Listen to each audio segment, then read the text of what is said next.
கிட்னியா? வாங்க வாங்க, கிட்னி எடுத்துடலாம் வாங்க. எப்ப காசு கம்மியா இருக்கோ அப்ப கிட்னி எடுத்துருவானுங்க. ரோல்ஸ் ராய் கார் வாங்க, ரோல்ஸ் ராய் கார் வாங்க ஊர் மக்களின் கிட்னியை கலெக்ட வேணும். இதுக்காக ஓட்டு போட்டு எம்எல்ஏ ஆக்குனீங்க, கிட்னியை புடுங்கிறதுக்காக ஓட்டு போட்டு எம்எல்ஏ ஆக்குனீங்க. எவ்வளவு நக்கலா பேசுறாரு. ஒரு மனிதாபிமான அற்ற ஒரு செயல். அது எவ்வளவு பெரிய பதவியில் இருக்கலாம், எவ்வளவு பெரிய பணக்காரா இருக்கலாம், ஆனா மக்களை மதிக்க வேண்டும். ஒரு ஆபரேஷனுக்கு 10 இருந்து 12 லட்ச ரூபா வாங்குவாங்க. அவங்களுக்கு மருந்து செலவு, டாக்டர் ஃபீஸ் எல்லாம் கொடுத்தது போக எனக்கு ஒரு 2 லட்ச ரூபா 3 லட்ச ரூபா கிடைக்கும். எங்கள் அப்பாவோட ரோல்ஸ் ராய்ஸ் காரோட விலை தெரியுமா? அது 14.5 கோடி. நான் பண்ண மொத்த ஆபரேஷனே 252 தான்.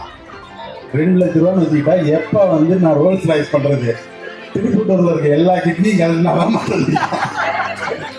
நான் ரோல்ஸ் ராய் கார் வாங்க வேண்டும் என்றால் ஊரில் உள்ள அனைவருடைய கிட்னியும் கழட்டினால் தான் வாங்க முடியும். நீ கார் வாங்குறதுக்கு மக்களுடைய கிட்னி தான் கிடைச்சதா? எந்த அளவுக்கு ஏளனமாக மக்களை பார்க்கிறார், எந்த அளவுக்கு கீழ்த்தரமாக பேசுகிறார். இவரெல்லாம் ஒரு சட்டமன்ற உறுப்பினரா என்று சொல்லுவதற்கு வெட்கக்கேடு. யாருமே புரிஞ்சுக்கல. அந்த 252 பேர் உயிரை காப்பாத்திருக்கேன். அதை பத்தி யாரும் பேசவே இல்லை. அதாவது இதெல்லாம் நான் பேச மாட்டேன், இருந்தாலும் அவர் வந்து கேட்டதுனால சொல்றேன். எப்படின்னா அது வந்து எனக்கு ₹1.10 பிரயோஜனம் இருக்கு. நான் மெடிக்கல் காலேஜ் நடத்துறதுனால அது எனக்கு ஒரு சர்வீஸ் மாதிரி பண்ணுவாங்கிறதுக்காக தான் பண்ணணும். இல்லையா சம்பாதிக்கிறதுக்கு தான் 1000 வழி இருக்கு. ஏன் கிட்னி எடுக்கணும்? கிட்னி எல்லாம் எத்தனை கிட்னியை போய் உருவிட்டு. இந்த தொகுதியுடைய சட்டமன்ற உறுப்பினர், இந்த தொகுதிக்கு சம்பந்தப்பட்டவர், அவருடைய மருத்துவமனைக்கு வந்தா இலவசமா சிகிச்சை அளிப்பதா சொல்லியிருக்கிறாங்க. போனீங்க, பரவாயில்ல, சிகிச்சை பெற்றிருப்பீங்க. ஆனா இது நடந்ததோ இல்லையே எனக்கு தெரியாது. இருந்தாலும் யாரெல்லாம் திராவிட முன்னேற்ற கழக கட்சிக்காரர் நடத்துகிற மருத்துவமனைக்கு போய் சிகிச்சை பெற்றீங்களோ அவரெல்லாம் ஸ்கேன் பண்ணி பார்த்துங்க. கிட்னியா? வாங்க வாங்க, கிட்னி எடுத்துடலாம் வாங்க. எப்ப காசு கம்மியா இருக்கோ அப்ப கிட்னி எடுத்துருவானுங்க.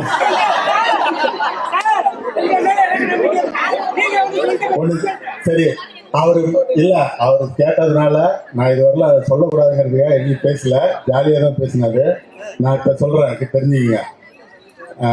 அந்த கிட்னி ஆப்ரேஷன் பண்ணணும்னா 4 டாக்டர் இருக்கணும். 4 டாக்டர்னா சர்ஜன் 2 பேர் இருக்கிறது, அந்த யூராலஜி சம்பந்தப்பட்டவங்க ஒருத்தர் இருக்கணும் 3.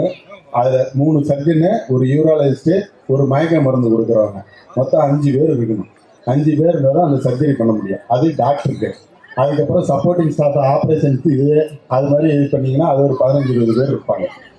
இதுக்கு எல்லாத்துக்கும் இப்போ இவர் இருக்காரு வச்சுக்கோங்க. இவர் எங்கள் ஒன்றிய சிலர், அதனால ஒன்றும் சொல்ல மாட்டார். இவரை கூட்டிகிட்டு போய் நான் வந்து கிட்னி இப்போ ஆப்ரேஷன் பண்ணிட முடியுமா? அதுக்கு வந்து 3 பர்மிஷன் வாங்கணும்.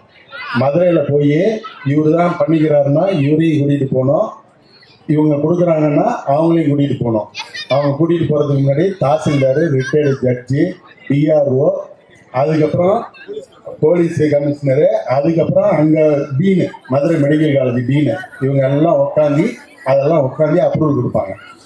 அந்த அப்ரூவல் கொடுத்ததை எடுத்துக்கிட்டு திருப்பி இவங்களையும் கூட்டிகிட்டு நான் சென்னைக்கு போகணும். சென்னைக்கு போய் சென்னையில் வந்து அதே மாதிரி எல்லா கமிட்டிலையும் வந்திருக்கோம், அது இருக்கும். அதெல்லாம் பண்ணி கொடுத்த ஒருபாடு என்னோட வேலை என்னன்னா அந்த அப்ரூவல்லாம் வந்த ஒருபாடு நான் ஆப்ரேஷன் பண்ணுறது. ஒரு ஆப்ரேஷனுக்கு 10 இருந்து 12 லட்ச ரூபா வாங்குவாங்க. அவங்களுக்கு மருந்து செலவு, டாக்டர் ஃபீஸ் எல்லாம் கொடுத்தது போக எனக்கு ஒரு 2 லட்ச ரூபா 3 லட்ச ரூபா கிடைக்கும். எங்கள் அப்பாவோட ரோல்ஸ் ராய்ஸ் காரோட விலை தெரியுமா? அது 14.5 கோடி. நான் பண்ண மொத்த ஆபரேஷனே 252 தான். 2 லட்ச ரூபான்னு வச்சுக்கிட்டா எப்போ வந்து நான் ரோல்ஸ் ராய்ஸ் பண்ணுறது? திருப்பூட்டூரில் இருக்க எல்லா கிட்னியும் கலந்தாலும். ஏன்னா அது வந்து ஒரே ஒரு இது என்னன்னா, எனக்கு என்ன ஒரே ஒரு வருத்தம்னா யாருமே புரிஞ்சுக்கல. அந்த 252 பேர் உயிரை காப்பாற்றிருக்கேன். அதை பத்தி யாரும் பேசவே இல்லை. அதாவது இதெல்லாம் நான் பேச மாட்டேன், இருந்தாலும் அவர் வந்து கேட்டதுனால சொல்றேன். எப்படின்னா அது வந்து எனக்கு ₹1.10 பிரயோஜனம் இருக்காது. நான் மெடிக்கல் காலேஜ் நடத்துறதுனால அது எனக்கு ஒரு சர்வீஸ் மாதிரி பண்ணுவாங்கிறதுக்காக தான் பண்ணணும். இல்லையா சம்பாதிக்கிறதுக்கு தான் 1000 வழி இருக்கு. ஏன் கிட்னி எடுக்கணும்? கிட்னி எல்லாம் எத்தனை கிட்னியை போய் உருவிட்டு ஒரு ஒரு மாசத்துக்கே பாத்தீங்கன்னா ஒரு 5-6 ஆபரேஷன் தான் பண்ணுவாங்க. அது இப்பதான் ஆரம்பிச்சாங்க. நான் தான் பண்ண இது பண்ண சொல்லி சொன்னது. அது மக்கள் பயன்பெற்று இருக்காங்களே இல்லையா, அதனால எனக்கு ஒரு பயனும் கிடையாது. அது வந்து போதுமா? இப்ப நம்பிக்கிறீங்களா? அப்புறம் இன்னொன்னு சொல்றேன், அந்த இது சர்ஜரி பண்றாங்கல்ல, அந்த பேரும் தெரியாது எனக்கு, இதுவும் தெரியாது. நான் அந்த ஹாஸ்பிட்டலுக்கு போயே 1 வருஷம் ஆச்சு. என் பொண்ணு இல்ல, என் பொண்ணும் என் மருமகனும் தான் பாத்துக்கிறாங்க. அது எங்க அப்பா எனக்கு கொடுத்தாரு, நான் என் பொண்ணுக்கு கொடுத்துட்டேன். நாட்டை தெரிஞ்சுங்க. நியூஸ்ல வந்து சொல்லாத நான் இப்ப சொல்றேன். அதான் மேட்டர் என்னன்னா, எங்க அப்பா வந்து எனக்கு வந்து ஒரு 7,000-8,000 கோடிக்கு சொத்து கொடுத்துருக்காரு. எங்க அப்பா என்னை ரொம்ப சந்தோஷமா வச்சிருக்காரு. ஒரே பையன், 3 அக்கா, 3 அக்காவுக்கு தனித்தனியா காலேஜ் கொடுத்துட்டாரு. எனக்கு வந்து நிறைய கொடுத்துருக்காரு. ஏன்னா ஆம்பளை பிள்ளைங்கிறதுனால. நீங்க இந்த தொகுதியுடைய சட்டமன்ற உறுப்பினர், சட்டமன்ற உறுப்பினர் தானே? பத்திரிகையில் வந்த செய்தி, ஊடகத்தில் வந்த செய்தி, வலைதளத்தின் மூலமாக செய்தி, இங்க அட்டையில தூக்கி காட்டிட்டு இருக்கிறீங்க. நெருக்காதீங்க. ஆக இந்த சட்டப்பேரவை உறுப்பினர் அவரு ஒரு பெரிய பணக்காரர், அதுல எதுவும் மாற்று கருத்தும் கிடையாது. அவர் எப்படி ஜெயிச்சாருன்னு நாட்டு மக்களுக்கு தெரியும், அது வேற விஷயம். அவர் திமுக கட்சி சேர்ந்த சட்டமன்ற உறுப்பினர். அவர் மருத்துவமனையில் அந்த கிட்னி அறுவை சிகிச்சையில முறைகேடு நடந்ததாக, தம்பி தள்ளாதீங்கப்பா, தள்ளாதீங்க, அப்படியே இருக்கட்டும், தள்ளாது இருங்க. முறைகேடு இருந்ததாக அரசாங்கத்துக்கு புகார் போது ஆளுங்கட்சி எம்எல்ஏ, ஆளுகின்ற கட்சி திமுக இங்கே புகார் போனதுன்னு அந்த புகாரை விசாரிக்க ஒரு மருத்துவ டீம், ஒரு ஐஏஎஸ் தலைமையில மருத்துவ குழு அமைக்கப்பட்டு அந்த மருத்துவமனையை ஆய்வு செய்யறாங்க. அந்த மருத்துவமனையில் ஆய்வு செய்கின்ற பொழுது அந்த அறுவை சிகிச்சையில, அதாவது கிட்னி அறுவை சிகிச்சை, கிட்னி மாற்று அறுவை சிகிச்சையில, உறுப்பு மாற்று அறுவை சிகிச்சையில தவறு நடந்தது கண்டுபிடிக்கப்பட்டது திமுக ஆட்சியில, திமுக அரசாங்கம். பிறகு தவறு நடந்தது என்று தெரிவிக்கப்பட்டவுடன் அந்த உறுப்பு மாற்று அறுவை சிகிச்சையுடைய அனுமதியை ரத்து பண்ணிட்டாங்க. அனுமதியை ரத்து பண்ணியாச்சு. ஆக ஆளுங்கட்சி எம்எல்ஏ, ஆளுகின்ற கட்சி திமுக அரசாங்கம், அந்த அரசாங்கமே முறைகேடு நடப்பதாக கண்டுபிடிக்கப்பட்டு அந்த அரசாங்கமே உறுப்பு மாற்று அறுவை சிகிச்சையுடைய அனுமதியை ரத்து செஞ்சிருக்குது. அப்படின்னா தவறு நடந்திருக்குல்ல, உண்மைதானே? நாம கண்டுபிடிக்கல, எதிர்கட்சி சொல்லல, ஆளுகின்ற கட்சி திமுக கட்சி, திமுக எம்எல்ஏ மருத்துவமனையில ஆய்வு செய்து கண்டுபிடிக்கப்பட்டு தவறு நடந்திருப்பதாக கண்டுபிடிக்கப்பட்ட பிறகு இதுவரை நடவடிக்கை எடுத்தாங்களா? இல்ல. அறிக்கையின் வாயிலாக வெளியிட்டோம், இதுவரைக்கும் உண்டான நடவடிக்கை எடுக்கல. திராவிட முன்னேற்ற கழக அரசு இன்றைக்கு உயர்நீதிமன்றம், மதுரை உயர்நீதிமன்ற கிளை இதுக்கு வார்னிங் கொடுத்திருக்குது, எச்சரிக்கை கொடுத்திருக்குது. உறுப்பை திருடுவது குற்றம். ஒரு மனிதனுக்கு உறுப்பு முக்கியம், அதை கூட இந்த அரசுல விட்டு வைக்கல. ஆக தவறு நடந்த மருத்துவமனை மீது எவ்வளவு பெரிய ஆளா இருந்தாலும் சட்டத்தை முன் சமம், அதை இந்த அரசு உடனடியாக நடவடிக்கை எடுக்க வேண்டும். நீதிமன்றத்தில் வழக்கு இருக்குது. இன்னைக்கு நாம நிறைய கேள்விப்பட்டிருக்கிறோம், பணத்தை திருடுவாங்க, நகையை திருடுவாங்க. உறுப்பையும் திருடுற அரசாங்கம் ஒரே அரசாங்கம், திமுக அரசாங்கம். இன்னொன்று, இந்த தொகுதியுடைய சட்டமன்ற உறுப்பினர், இந்த தொகுதிக்கு சம்பந்தப்பட்டவர், அவருடைய மருத்துவமனைக்கு வந்தா இலவசமா சிகிச்சை அளிப்பதா சொல்லியிருக்கிறாங்க.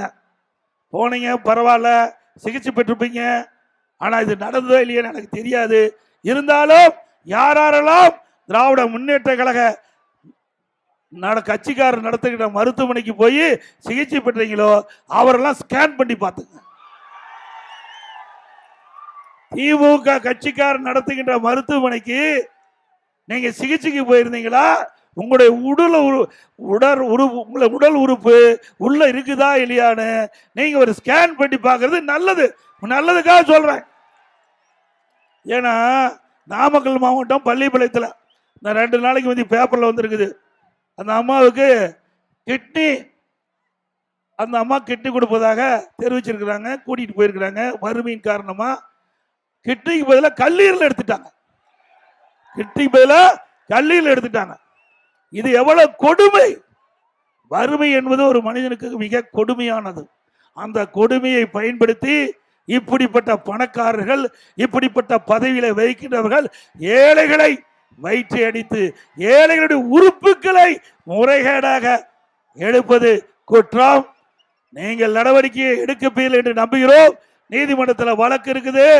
அனைத்து இந்திய அண்ணா திராவிட முன்னேற்ற கழகம் அமைந்த பிறகு இதற்கு முழுமையான விசாரணை மேற்கொள்ளப்பட்டு இந்த தவறு நடந்திருந்தால் சட்டப்படி நடவடிக்கை எடுக்கப்படும் என்பதை தெரிவித்துக் கொள்கின்றேன். நீதிமன்றமே குறிப்பிட்டிருக்குது. இது மிக மிக கொடுமையானது. வறுமையின் காரணமாக அவள் வாழ முடியாது இருக்கிற சூழ்நிலையை பயன்படுத்தி அவருடைய உடல் உறுப்புகளை முறைகேடாக எடுப்பது எந்த விதத்திலும் நியாயமில்லை என்று நீதிமன்றம் தங்களுடைய கருத்தை தெரிவித்திருக்கின்றது. ஆகவே எண்ணி பார்க்க வேண்டும். ஆகவே ஒரு சட்டமன்ற உறுப்பினர் இன்னும் பேசுகிறார், இன்னும் அதிகமா பேசுறார். நிருபர் கேட்கிறாங்க, இது நடந்தது திமுக ஆட்சியில், கண்டுபிடிச்சது திமுக அரசாங்கம். அவர் பேசுறார், நான் வந்து கிட்னி திருடுறதா இருந்தா அவர் சொன்னது ரோல்ஸ் ராய் கார் வாங்க, ரோல்ஸ் ராய் கார் வாங்க ஊர் மக்களின் கிட்னியை கலெக்டர் வேணுமா? இதுக்காக ஓட்டு போட்டு எம்எல்ஏ ஆக்குனீங்க. கிட்னியை புடுங்கிறதுக்காக ஓட்டு போட்டு எம்எல்ஏ ஆக்குனீங்க. எவ்வளவு நக்கலா பேசுறாரு! ஒரு மனிதாபிமான அற்ற ஒரு செயல். அது எவ்வளவு பெரிய பதவியில் இருக்கலாம், எவ்வளவு பெரிய பணக்காரராக இருக்கலாம். ஆனா மக்களை மதிக்க வேண்டும். இன்னைக்கு பணம் இருக்கும் போகும், ஆனா உயிர் என்பது ஒரு முறை உடல்ல இருக்கும், ஒரு தடவை போயிட்டா வராது. எனவே அப்படிப்பட்ட உயிரோடு நீங்க விளையாடாதீங்க, தயவு செய்து வேண்டாம். அது மட்டுமல்ல, அவர் பேசுகிறார், அவர் சொன்ன கருத்து எல்லா ஊடகத்திலே வந்திருக்குது. நான் ரோல்ஸ் ராய் கார் வாங்க வேண்டும் என்றால் ஊரில் உள்ள அனைவருடைய கிட்னியும் கழட்டினால் தான் வாங்க முடியும். நீ கார் வாங்குறதுக்கு மக்களுடைய கிட்னி தான் கிடைச்சதா? எந்த அளவுக்கு ஏளனமாக மக்களை பார்க்கிறார், எந்த அளவுக்கு கீழ்த்தரமாக பேசுகிறார். இவரெல்லாம் ஒரு சட்டமன்ற உறுப்பினரா என்று சொல்லுவதற்கு வெட்கக்கேடு. மனிதனை மனிதனாக மதிக்க வேண்டும். அது எவ்வளவு பெரிய பணக்காரன் சரி, எவ்வளவு பெரிய உயர்ந்த இடத்தில் இருந்தாலும் சரி, மக்களுக்கு மரியாதை கொடுக்க வேண்டும். ஓட்டு போட்டு தேர்ந்தெடுத்த மக்கள் இதற்காகவா உங்களை ஓட்டு போட்டு தேர்ந்தெடுத்தாங்க? கிட்னி கல்றதுக்காக ஓட்டு போட்டு உன்னை எம்எல்ஏ ஆக்குனாங்க. எச்சரிக்கையா இருங்க. மீண்டும் இவர் நிற்கப்பட்டால் அவருக்கு டெபாசிட் இழக்க செய்ய வேண்டும். செய்வீங்களா?